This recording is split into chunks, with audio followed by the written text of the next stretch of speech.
Good morning and welcome to the first webinar of the 2023 Innovation in Motion webinar series. Thank you for joining us today. Today's webinar focuses on transformation technologies. We hope that information shared today will positively inspire ideas to gain that extra edge on the job and in the transportation community. My name is Jacqueline Wallace with PennDOT's Bureau of Innovations, and I'm your moderator for today's session. Before we get started, I want to review a few important housekeeping items. All attendees are muted during this webinar session. If you need closed captioning, please select the closed captioning icon in the lower left-hand corner of your screen. A question and answer period will follow today's presentation. If you have any questions during today's session, please use the chat box in the lower right-hand corner of your screen to submit your questions. Before we begin, please be advised that this session is being recorded. If you ask a question or comment in the chat box during the session, please note that by doing so, you are consenting to the recording, retention, and use of your statements recorded as part of this session. I'd like to kick things off with introducing our speakers for today. Our first speaker today is Colton Brown, who is the Alternate Fuels Infrastructure Coordinator and PennDOT's Transformational Technology Division. Colton will be joined by Natasha Fackler, Infrastructure Implementation Coordinator and PennDOT's Executive Office. Natasha and Colton will discuss the benefits of electric vehicles and share more detail on PennDOT's electric vehicles initiatives. Our second speaker this morning is Gunnar Rohn, Engineering Specialist and PennDOT's Strategic Development and Implementation Office. Gunnar will provide an overview of connected and automated vehicle technology and discuss the wide-ranging transportation challenges that these technologies can address. Welcome, Colton, Natasha, and Gunnar, and thanks for being with us today.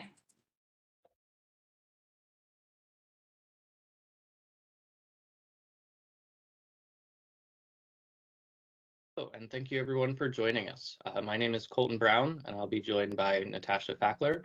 We're going to be presenting on an introduction to electric vehicles, as well as the initiatives that PennDOT has undertaken related to electric vehicles and supporting this new technology.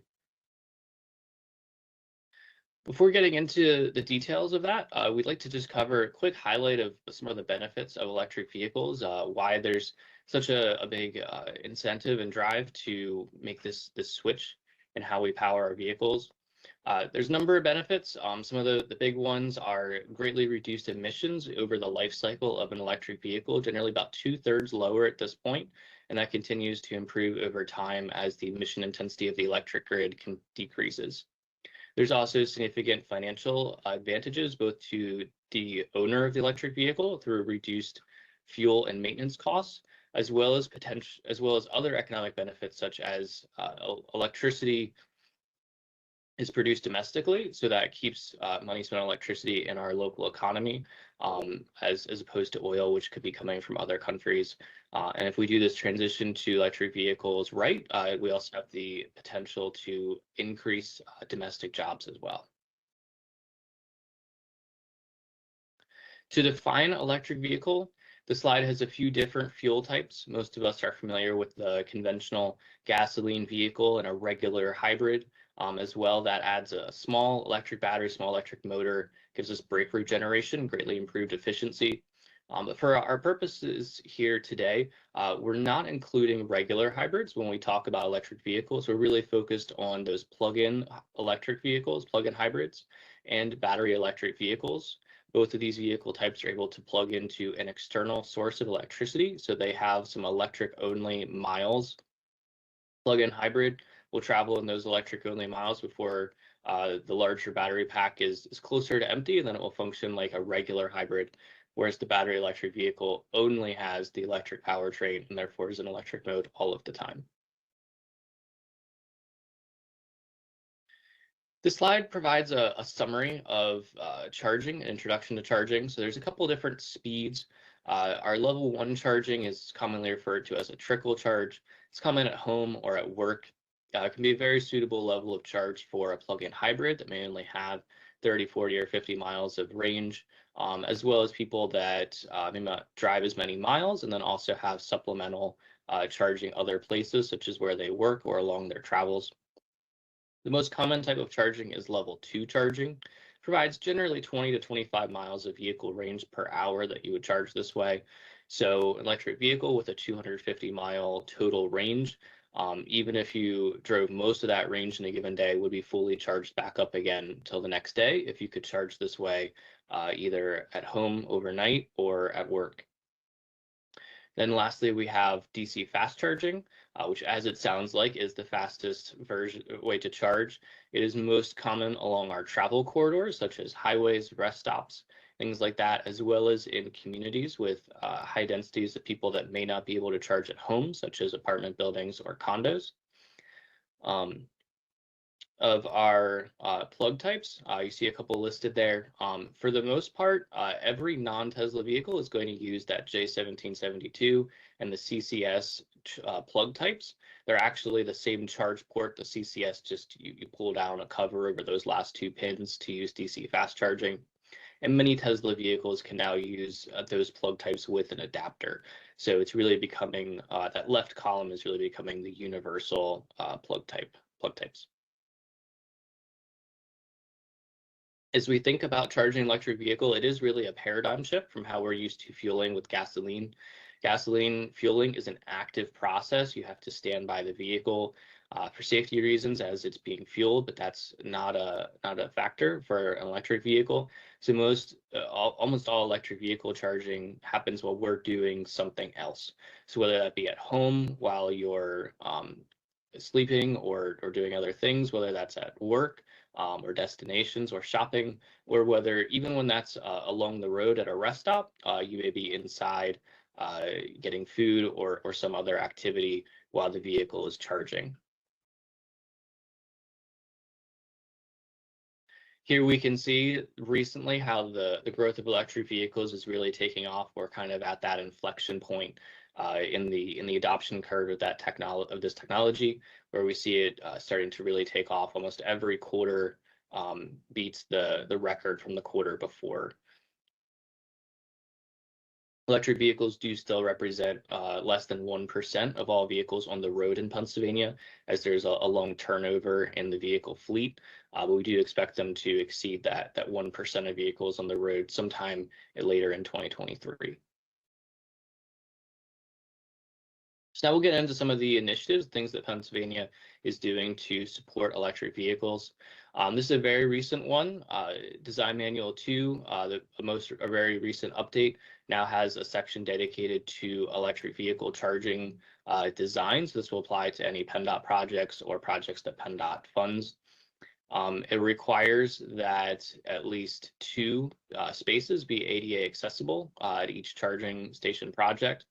And that at least 8% of all electric vehicle charging spaces be ADA accessible when there's more than 25 total chargers. There's a requirement for slightly wider parking spaces if the parking is angled, and there's a requirement for head-in or back-in parking. That's to accommodate if the charging port would happen to be on the far end of the vehicle. Requires compliance with U.S. Access Board guidelines, and it has an allowance for a used last approach to ADA spaces.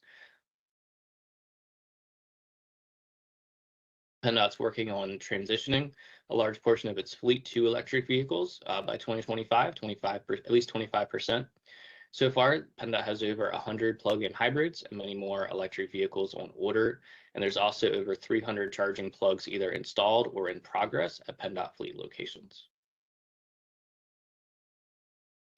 PennDOT, as well as pairing with DEP at times, has been active in helping to promote the education of electric vehicles. That's been through events such as webinars, the Harrisburg Auto Show, which you can see a picture of on the right, ride and drives, etc. We also coordinate the Drive Electric Pennsylvania Coalition jointly with DEP. Those are quarterly meetings open to anyone on the latest electric vehicle topics that may be of interest to anyone that wants to know what's going on. And with that, I will turn it over to Natasha for more information. Thanks, Colton.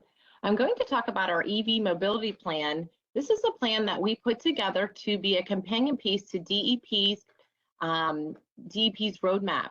This plan talks about, from a mobility perspective, where individuals driving an EV might need EV charging to support their driving and traveling needs.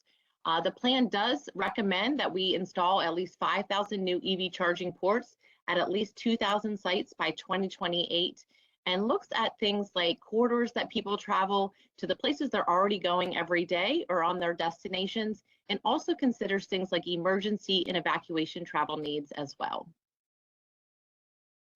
Our PennDOT also last year worked with the Capstone project with Temple University students. This project looked at a model ordinance toolkit that municipalities can use as they are thinking about their needs for their community related to electric vehicle charging. This project did look at best practices across the country and has a full set of tools that municipalities may use and is available on our website. Pennsylvania received from the bipartisan infrastructure law $171.5 million across 5 years to support our electric vehicle initiatives. Through this program, referred to as the National Electric Vehicle Infrastructure Program, the NEVI program, we will be working to install charging across the state using third-party vendors. PennDOT opened up their application period for those interested in applying for this funding, and we will be moving forward on reviewing those applications soon. The NEVI program does have some rules around where the money can be spent. In the first year or so, we will be focusing on filling out our alternative fuel corridors. This is where the funding is allocated to go during the first year or so. The charging infrastructure through the NEVI program must be DC fast charging. That's the fastest level of charging that Colton had explained earlier in the presentation. The charging must be public facing, that anyone can use with no restrictions. It must have 4 ports using a CCS connector, and it must provide at least be able to provide at least 150 kilowatts worth of power to 4 ports at the same time. So 600 kilowatt total for the site. And to be eligible for the NEVI funds, initially it must be within 1 mile of the highway interstate. And the goal is to fill those gaps along our alternative fuel corridors so that there's a station less than 50 miles apart from the next station. Here on this slide, you're going to see the map of our alternative fuel corridors for our electric vehicles. We here in Pennsylvania participated in all of the rounds of the federal government's alternative fuel corridor program in designating highways and interstates. We have almost all of our interstates designated, as you can see here on the map. We also have portions of US 30, Route 15, Routes 1 and 422, with over 1,800 miles of roadway designated through this program. And again, these blue lines you're seeing on the map here is where the initial NEVI funds must go. And once we have all of those corridors filled with a station less than 50 miles to the next station, the federal government will certify us as being fully built out. And then we have access to our funds in any public space on any public roadway. We have put together an interactive map on our website. This interactive map shows you our priority areas for filling those gaps along those alternative fuel corridors. Within each priority area, or within each corridor, there are priority areas, and you can see them here on the map. We definitely want to fill those gaps first and make sure that we have accessible use of our funds on other locations. But we also want to build redundancy into the system. Similarly, today, when you get off an exit, there's more than one choice for your gas needs. So we want to make sure as we build out the system that there are stations not necessarily just the 50 miles apart, but maybe 20 miles apart, and then off exits additional sites so that you have that redundancy in the system. As more fleet vehicles come onto the market, we want to make sure that there is enough infrastructure in place to support those needs. So we have put together a timeline for our NEVI formula funds that are coming to the state. After that May 5th deadline, we will take the time to evaluate each of those proposals that have come in, submissions that have come in, and we will look at those based on each corridor. So we'll be making awards along each of those corridors in those priority areas preliminarily, and then PennDOT's NEVI program administrator contract will help do all of the NEPA reviews, and then we'll go out to final award and notice to proceed later this fall. One of the things that we had heard very consistently across all of our stakeholder engagement for the NEVI program was that people wanted transparency in how we were going to score and evaluate those proposals once they came in. We have, this is just a screenshot of one of our segments, but on our website and through our application, we do have full transparency on every single question that we're asking those who are wishing to apply for this funding to have. Each question is there. It tells you what the score breakdown is, the maximum points that you can receive for each of those funding areas. And that way, people know as they are applying for this funding how they are going to be evaluated and can put forth a good submission for us for review. So that concludes our brief presentation today on our electric vehicle initiatives.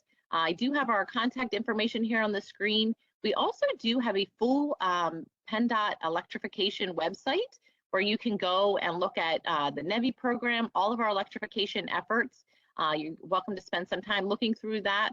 And we are happy to answer questions at the appropriate time. Thanks, everyone.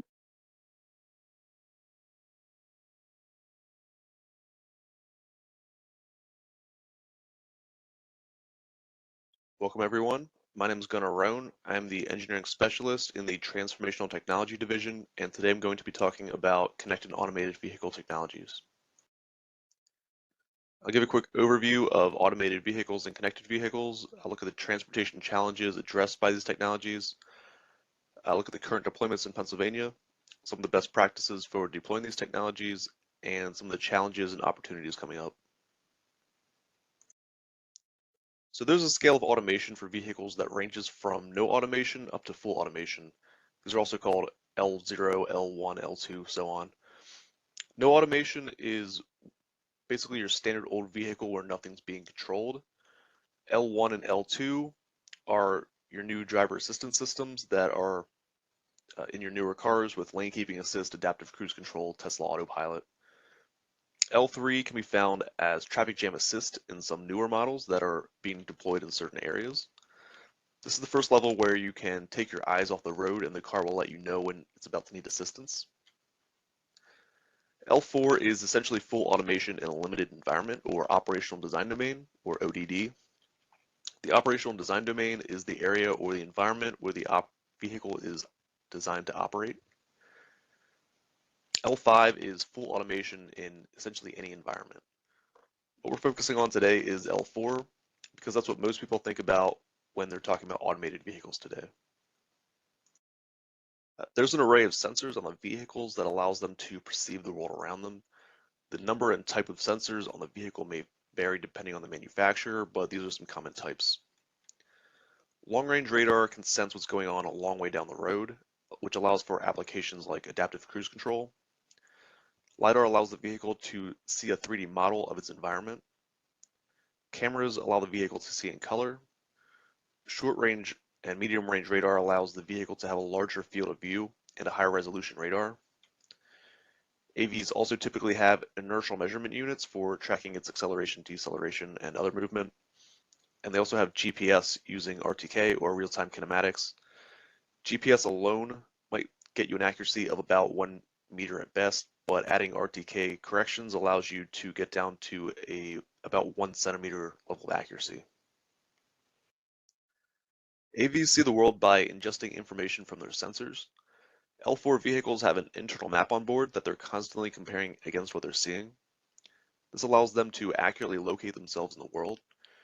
You can see a vehicle doing this in the image above, where the white point cloud is the internal map and the colored lines are the information that it's taking in from the sensors, along with its path.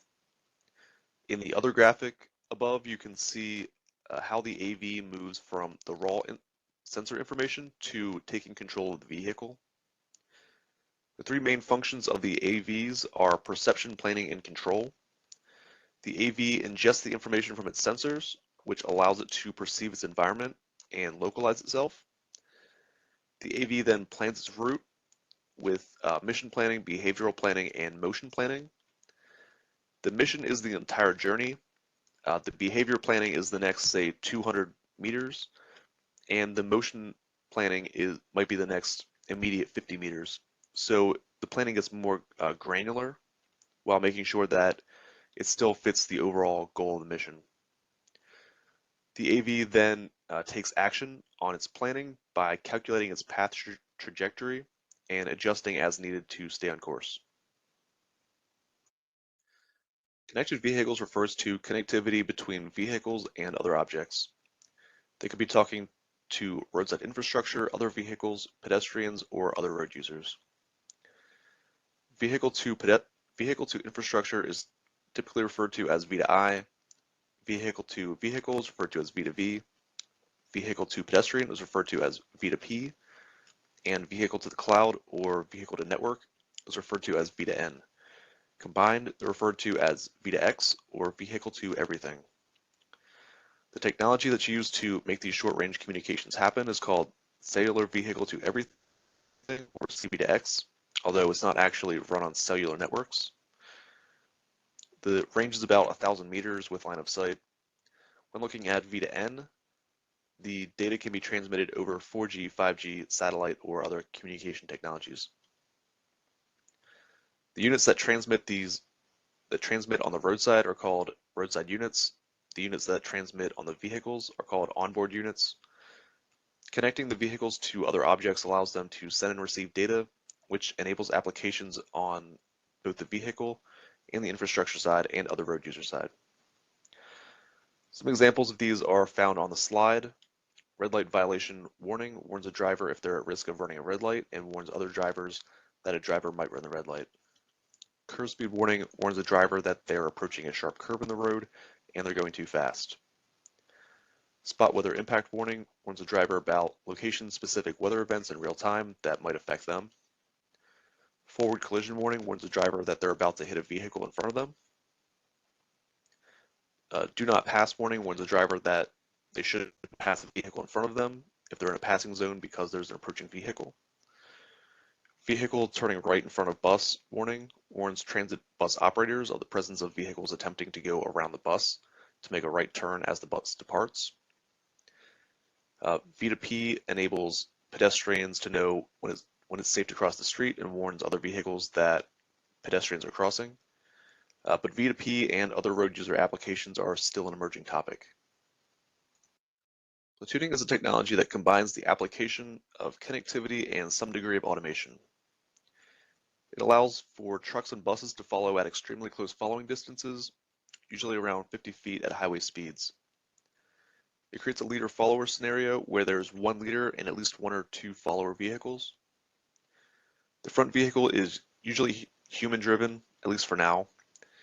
The close following distance reduces fuel consumption, which reduces costs for shippers. The reduction in service hours for the follower vehicles improves productivity for drivers. So here's some of the challenges that can be addressed by these technologies. Both technologies can improve safety by reducing crashes. Studies have shown that around 90% of all incidents are caused by human error. So adding connectivity or automation may reduce many of these errors. Both technologies can improve agency data gathering. Automated vehicles can report issues like sign issues, pavement markings wearing down, and potholes. Connected vehicles can report roadway condition issues that human-driven vehicles without camera and LiDAR can detect, like weather issues and traffic congestion. Both technologies can also reduce emissions by optimizing fuel efficiency and reducing delays in traffic. On the mobility side, both technologies can reduce traffic congestion and improve travel times. And AVs may be able to reduce transportation costs through shared ownership models and removing the cost of operators. There are currently 7 AV testers and 1 teleoperation tester approved to operate in Pennsylvania. Most of them are located in the southwest region around Pittsburgh, so that area has the most active testers. Some of them have operations in the Philadelphia region as well, and some are doing testing across the state on the turnpike and other highways. So most of the state has at least one tester who might be operating there. As far as PennDOT deployments, we don't have any automated vehicle deployments, but we are working on getting automated truck-mounted attenuators. The Philadelphia Industrial Development Corporation is also piloting an AV shuttle in the Navy Yard starting in May of this year. When it comes to connected vehicles, we have a couple active deployments in Pittsburgh and Harrisburg. although they're running on an old technology called dedicated short-range communication, which was a competitor to C-V2X. So we need to get those upgraded. We're also planning on installing roadside units in Penn State, and Pittsburgh is planning to install some as part of their Smart Pittsburgh project. So here's some of the best practices that we follow for developing connected and automated vehicle projects. We typically use the systems engineering process to develop projects instead of the standard PennDOT management process that PennDOT uses. Since around the 1950s, systems engineering has been used by organizations like the Department of Defense and NASA to reduce errors and make sure that the projects are built right the first time around. This was then used in intelligent transportation systems since US DOT was having issues with projects getting built back in the day correctly. They then required it for all ITS projects.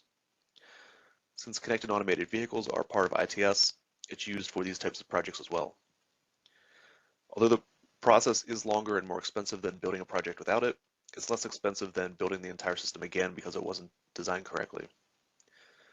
Another best practice is preparing for deployment while getting day one benefits. One challenge with these types of projects is that the full deployment is really far off in the future. One way that we deal with this is by delaying the full deployment of the technology, and we build everything that's needed to deploy them right now in a way that has benefits for the public right now. For instance, right now we're about to build a fiber backbone around the state, which has a huge amount of capacity, which would allow us to deploy more ITS devices and move data around faster, but it'll also enable connected automated vehicles in the future. Also, we're building out connections to all the signals around the state. This would allow us to more efficiently control the signals and get data from them, but it'll also, again, enable connected automated vehicles in the future. We also develop small pilots before doing large deployments. This makes sure that we can learn on a small scale before we really commit to the technology on a large scale. So here's some of the upcoming challenges and opportunities. Last year, a law was passed that allows for highly automated vehicles to be fully deployed on roadways rather than just testing, which is currently allowed. Under current law, automated vehicles must have a safety driver on board, but with the new law going into effect, companies can go fully driverless on Pennsylvania roadways. That law goes into effect July 1st of this year, so we're currently preparing for that to go into effect a couple of different ways. We're preparing a municipal guidebook for locals so that they know how to prepare for AVs and have information on what AVs are. We're developing an AV incident response plan so first responders can properly respond to any incidents involving AVs. We need to get regulations and guidelines in place so that the industry has some rules to follow. And we also need to update our statewide CAV strategic plan, which was originally released in 2018. On the connected vehicle side, US DOT is currently working on a national V2X strategy to roll out nationwide deployment of V2X in the coming years. Since the connected vehicle industry has been in flux for a couple of years now, hopefully this will give us a clear path forward for this technology. So with that, here's my contact information.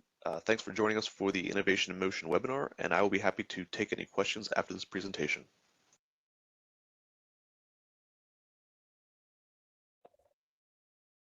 Thank you for your presentations, Colton, Natasha, and Gunnar. It's great to hear about the progress PennDOT is making with electrical vehicles and connected and automated vehicles across the department.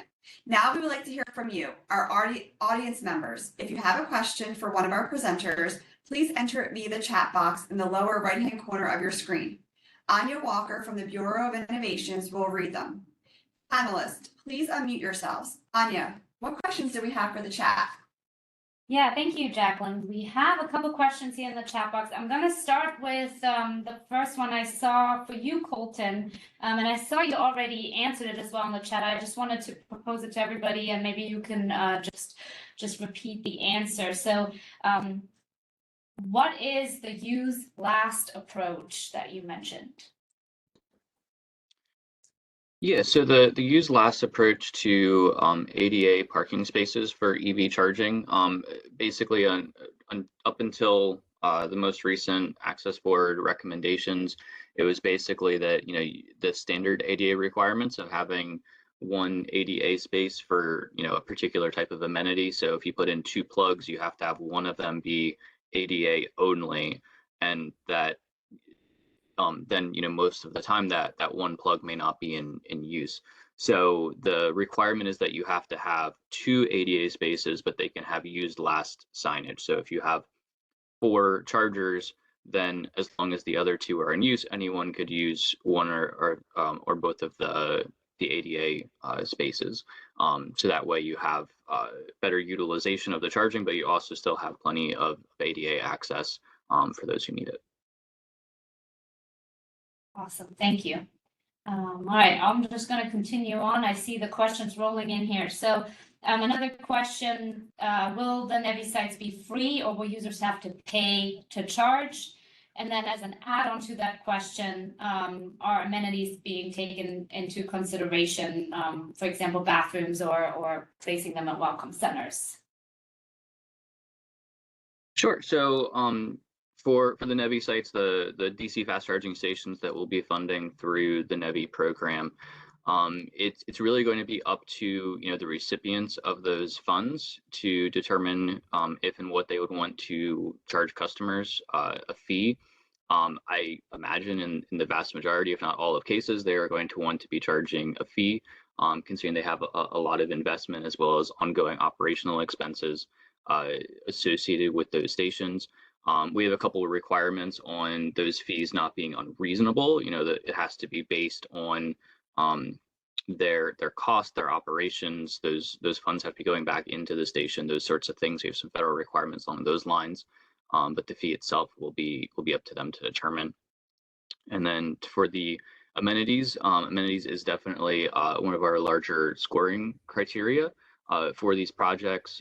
10 out of 100 points are for the amenities at the site. People will be charging for at least 20 to 30 minutes at a DC fast charger, so it's important that it be somewhere that they would probably already be going if they were traveling a longer distance, or at a minimum they're well occupied for that time. Awesome, thank you. I have a few more questions here for you, Colton. And for Natasha, I'm not sure if you're able to answer questions in regards to her part of the presentations. I know she was not able to join us this morning, or maybe hopping in a little later.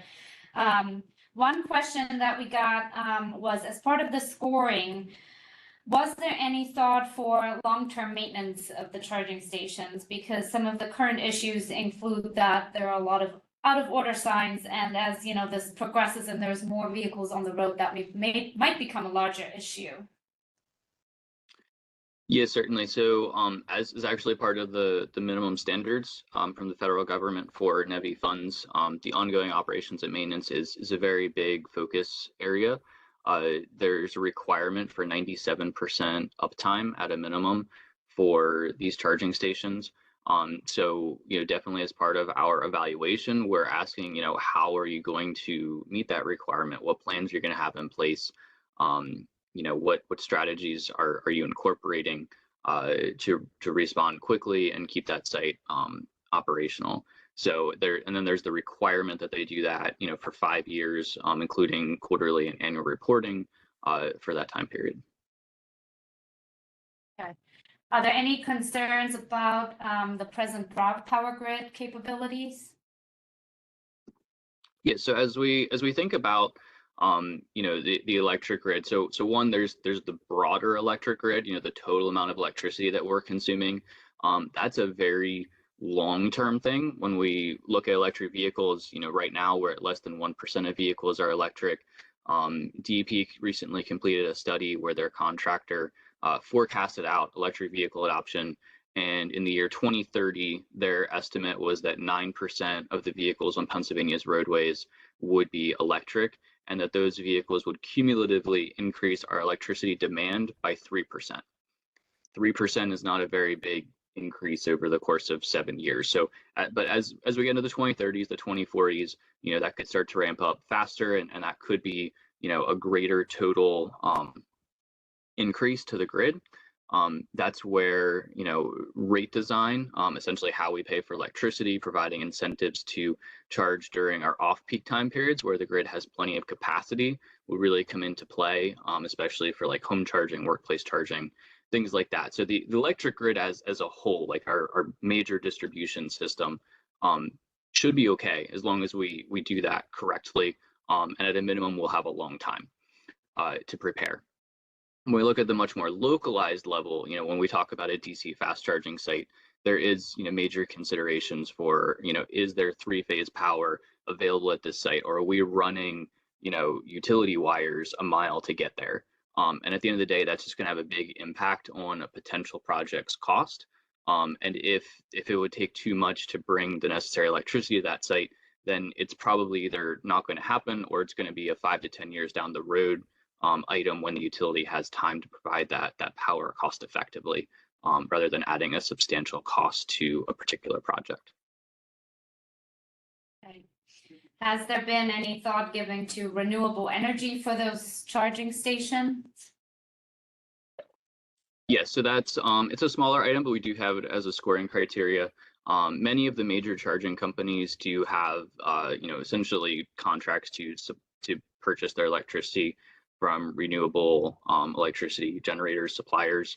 So yeah, that certainly plays into it. Okay. And then another question regarding the grid was, are we expecting greater focus on microgrid or battery farm locations? It's definitely a little bit farther outside of my expertise. I do think that there's, I think those sorts of applications and systems will continue to grow. Not necessarily directly related to a charging station. Sometimes maybe. Most of the time you do need a grid tie-in for the charging station. It doesn't work very well to try to make it completely off-grid. But there are lots of applications for microgrid, for battery storage, whether or not it's connected to a charging station. And then we have another question regarding payment. So the question is, how will payment be collected? And if you have to set up an account or just swipe a credit card, or will cash be accepted? Question, anything related to that? Can you give us any insight? Sure, definitely. So there are minimum requirements from those federal minimum standards. They include, not having to have a membership, not being required to use a particular app. So you have to enable, card transactions. Just you show up, you swipe a card and it works. There has to be multiple payment options. And then not required, but through our scoring, we're having considerations for unbanked or underbanked. So they would also have access to easily use the charging stations. Okay. Then we have 2 questions. I'm not sure if you're able to answer these regarding the batteries in electric vehicles. Number 1, do they get better mileage or better charge at certain speeds? And then also, do they drain more quickly in the wintertime?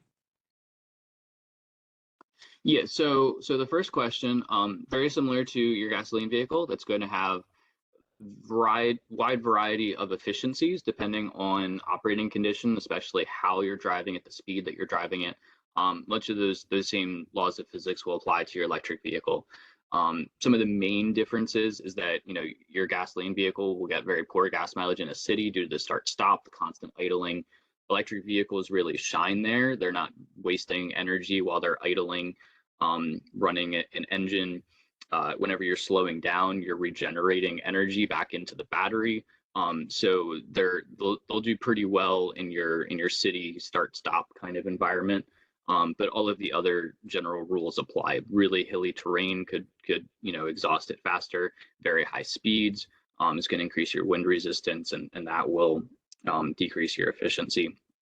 The question regarding range in wintertime, what that really comes down to, like there's a slight decrease in efficiency of the battery in very cold conditions, but really what it comes down to is running the heater. In most electric vehicles, you essentially have a giant space heater, and space heaters are not, the most energy efficient way to heat a space. So if it's 0 outside and you're keeping the inside of the vehicle 70, you could be using 30% of your battery just on keeping the inside of the vehicle warm. There's a couple options there. One is not keeping it that warm inside. There's also some new vehicles and potentially an increasing number as we move forward that will have small heat pump systems, because that's a much more energy efficient way to heat a space. and that will decrease the energy need for heating and cold temperatures, things like that. Right. I have a couple more for you, Colton. How will the existing Tesla charging stations fit into the NEVI plan? Yeah, good question. So the Tesla plug type does not count for the federal requirements for completing our build out. So at this point, the Tesla stations out there, unless they add, the adapter or they upgrade it to have the CCS plug type, it does not contribute towards helping for our build out. I mean, that being said, one of the things that we can do with these NEVI funds is upgrade existing stations. We have lots of DC fast charging stations that just have a lower power level than is required through NEVI, or maybe they use other or legacy plug types. So existing stations are welcome to pursue this fund to come up to the NEVI standard, whatever that looks like. Does PennDOT or does the state police keep statistics on EV highway breakdowns or incidents involving electric vehicles? If they do, I'm not particularly aware of them. In general, like what we've heard, anecdotally from AAA and things like that, is that people running out of charge is a pretty rare incident. It happens occasionally, but the vehicle does provide a lot of warnings as you would get close to running out of charge. And people are very aware and planning at this point. It is a conscious effort. You plan out your trip ahead of time, but most people do prepare appropriately and manage to avoid their battery running out. So there's not too much for that. In terms of like battery fires, is one of the ones that we hear concerns about a lot. Battery fires occasionally happen. When they do, it's a major incident because it's much harder to put out a battery fire than is a regular gasoline vehicle fire. But the incident rate that those happen, my understanding is it's well less than 1/10 as frequently as it would happen in a gasoline vehicle, even on a per vehicle basis. But it certainly can be a major event the rare times that it happens. Will the charging connectors be standardized under the Common Charger initiatives?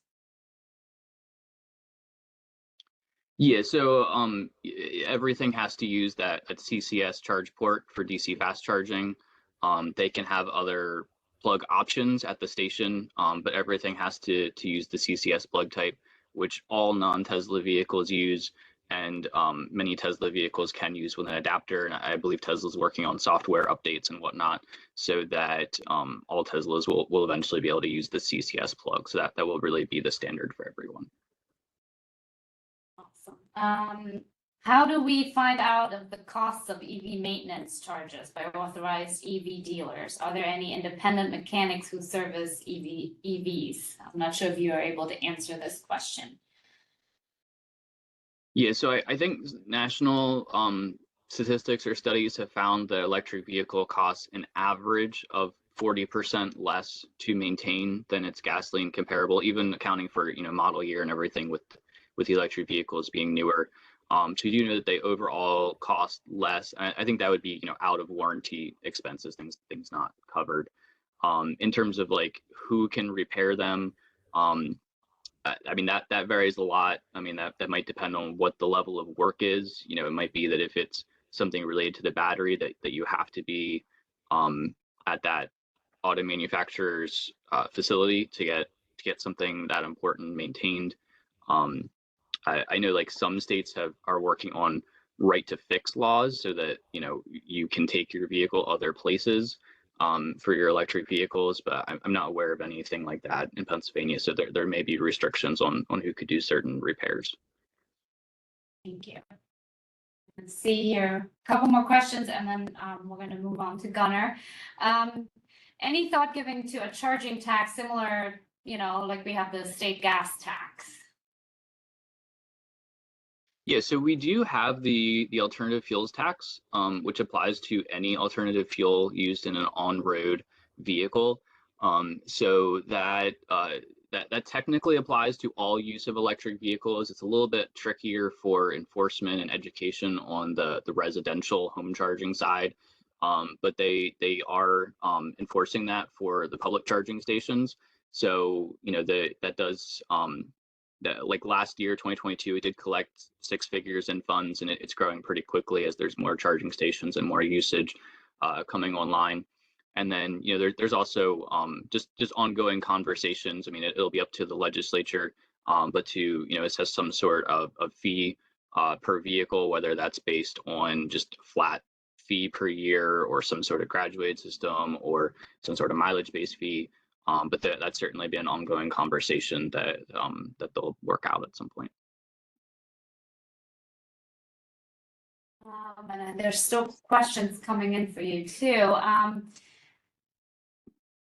One very innovative question here. I have heard that overseas there are charging plates in the roadway surface that can help recharge EVs. Is that something that will be coming to the US?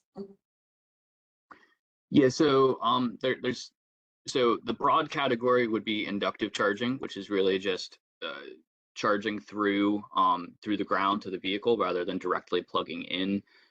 There's a lot of uses for inductive charging. For example, if you have a fixed route bus that has a 15-minute loop and it stops for 3 minutes, and you put an inductive charger at the end where it stopped, it can charge really fast for a couple minutes, then go do another loop. And then you don't need near as large of a battery because it's only going 5 miles in between each charge. So there's lots of applications like that. In-road inductive charging, which is what that sounds like, is a little bit trickier. Your infrastructure cost could be higher because you have to put it under the roadway surface. Roadway surfaces are pretty thick. That means you need a strong inductive charging current to make it through and get to the vehicle. So there's a lot of complications there. I know that the Turnpike is planning a pilot on that, working with some of their freight partners that do a lot of trucking across the Turnpike to have some applications for them. So it could play a role in the future, but at this point, it's largely pilot studies. Okay, perfect. I think I'm going to move on since we have only 10 minutes left to some questions for Gunnar. Colton, if you could just do me a favor and post in the chat box the website for those priority locations, or for I posted the general EV page in the chat earlier, but maybe you could just post that specific website in the chat so people have access to it, because there was a question for that website. I saw. Sure. All right. Thank you. All right, Gunnar, will the July 1 law allow unmanned AVs on all PA roads or just on a limited network of roads? Yeah, that would be for all Pennsylvania roadways, but the testers do have to go through the approval process and show that what they're doing is safe for the roadways. They're following best practices. They have a safety culture. They've done the right testing. So they do have to go through the process to make sure that they are safe for the roadways, but they would be able to operate anywhere. Thank you. What connected vehicle applications is PennDOT most excited about, or does PennDOT see the most immediate benefit then? Well, there's a whole bunch of different ones that are, some are easier to implement, some are a little bit harder, some have more benefits. I'd say the ones that are easiest to implement in Pennsylvania and would have the biggest impact right away. If we could do something with the signalized intersections, like the red light violation warning, that's always super helpful. You could have impacts with using like transit signal priority to increase the efficiency of the system. Wrong way driver detection, it's another one that's not too complicated to put in place, but could have huge benefits since those crashes are super deadly. Curve speed warning, that's a big one just because there's a lot of run off the road crashes in Pennsylvania, so that would probably have a pretty large impact. So yeah, there's a lot of ones that we're excited about once they become viable. Understood. Thank you. Another question for you. You mentioned a communication range for connected vehicles with line of sight. What kind of communication range, quality, or reliability can we expect without LOS? Yeah, once you lose line of sight, the quality decreases pretty dramatically. So if you install them at an intersection, you pretty much have to do it right in the middle of the intersection and make sure that from the antenna you have a really good line of sight down the roadway. because once you go around the corner of a building, you lose connection almost immediately. So you do have to do, site surveys to make sure that you can have the RSUs put in the right place. So yeah, just surveying before you do it is pretty important. Sometimes you might need to do more than one RSU to get the range that you need at an intersection. Thank you. And then I think in line with that too, what are current thoughts on installing communications equipment, either DSRC or other, as signals are being upgraded, replaced, or added? Yeah, I mean, right now I would say just because the industry is still in flux, like DSRC dropped off and then we had to go to CV2X. So right now the industry is just kind of in flux without standards and it's not really ready for prime time yet. So when you're upgrading your intersections, I would say instead of putting these units in, focus on other things that you can do to prepare for this. Like I think the money would be better spent on fiber since there's other benefits for getting that connection made right now. So yeah, I would look for other ways to spend that money to prepare for connected vehicles in the future at this point. Okay. Will the technology with connected vehicles provide capability to control vehicles, such as issuing a command for an emergency stop? And then as an add-on to that question, is security being considered to prevent hacking? Right now, you can't control the vehicles through connected vehicle technology. And even the automated vehicle developers, they are not currently developing them to use the connected vehicles yet at this point. Until they can, trust the information that they're getting to make, safety critical decisions about, it's not a good idea to let that control the vehicle yet. As far as, the hacking and safety considerations, the best way to make sure that the CAVs are resistant to hacking is to follow standards that are put in place. The messages that are supposed to be sent over encrypted connections. So these connections should follow the correct encryption standards. We also use an SCMS or security credential management system to make sure that the messages that are sent between vehicles that are signed using these security certificates, and to make sure that messages that are sent from authorized to make sure that the messages are sent from authorized entities. The messages don't use those certificates. Anyone would be able to basically send fake messages to control vehicles or give them information that just isn't valid. So they could be pretending to be an authority if you don't use those certificates. So that's why an SCMS is really critical to make sure that messages are coming from authorized entities, basically. Thank you. And this question here, it says for Colton, but it mentions CAV technology. So I'm going to direct this to you, Gunnar, and then Colton, if you want to chime in about this regarding EV technology, feel free to. So how does PennDOT go about infrastructure designs to keep up with CAV technologies? Well, right now for automated vehicles, they aren't actually giving us, what they require to operate. If you ask them what they need to operate, they'll say we need fresh, good quality pavement markings and we need good quality pavement. But what they don't do is get down into the actual details for how much reflectivity do they need, what's the exact number that they need so we can keep it above that number and keep it fresh for them. But that's like super proprietary, so they don't tell us, those exact numbers. Like sometimes they can't go up certain grades, sometimes shadows will, mess with their vision. But they don't really tell us, exact details for what's required for the infrastructure upgrades. There is a lot of debate over, what is needed. There was a recent MUTCD update or manual on uniform traffic control devices, and so they're coming out with an update soon. And what they proposed as part of that was different AV upgrades for infrastructure related to AVs. And what they are requiring is 6-inch wide pavement markings everywhere, and they want the traffic signals and LED signs to run at least 200 hertz refresh rate. So if that goes into effect, we would be doing those upgrades all over Pennsylvania. Awesome. And there is another question that says for Colton, but it mentions AV. So I'm going to ask you this, Gunnar. So is PennDOT actively exploring opportunities to use AVs to promote transportation equity, particularly in terms of increasing transit access among currently disadvantaged demographics like the elderly or individuals with disability? That's not something that our office right now is looking into. There is a project down in District 6, and they're doing a shuttle and a Navy Yard in the Navy Yard down in Philadelphia. And part of that is, increasing that mobility for the area, and there's particularly like a disadvantaged community in that area, and getting to, work and to and from the train station.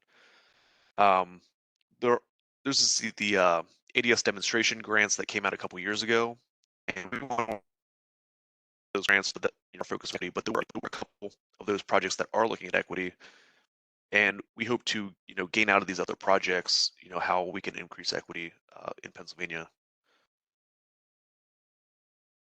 Awesome. I'm going to take one more question. I apologize if we didn't get to your questions. I see that Colton has been answering in the chat. I appreciate that. Thank you.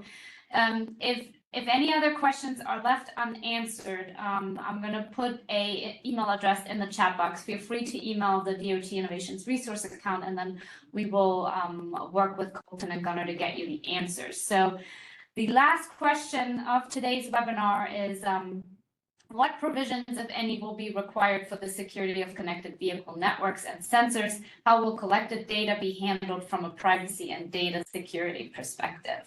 And I think you already touched on that a little bit.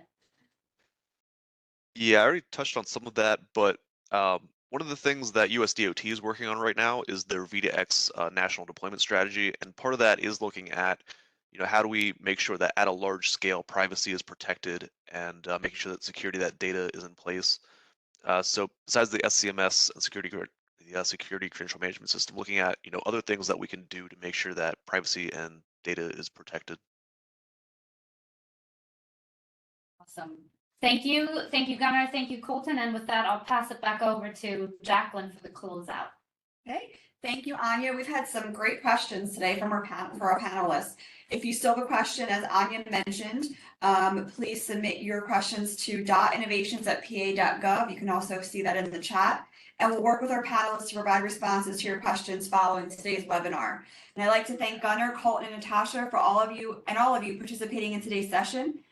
We do have a quick survey that we'd like you to complete. I'm placing the survey link in the chat box right now. So your feedback is valuable to us and will help us with future events. I also like to remind everyone of our upcoming webinar series dates for this year. On July 11th, we have Traffic and Safety Tools of the Traffic Trade. September 12th, Driver and Vehicle Services, Leveraging Technology to Enhance the Customer Experience. And on December 12th, PennDOT's Digital Transformation. If you have any innovative ideas to share for future webinars, we'd love to hear from you. Please send your ideas to .innovations@pa.gov. And thank you again for joining us today, and we look forward to your participation in future webinars.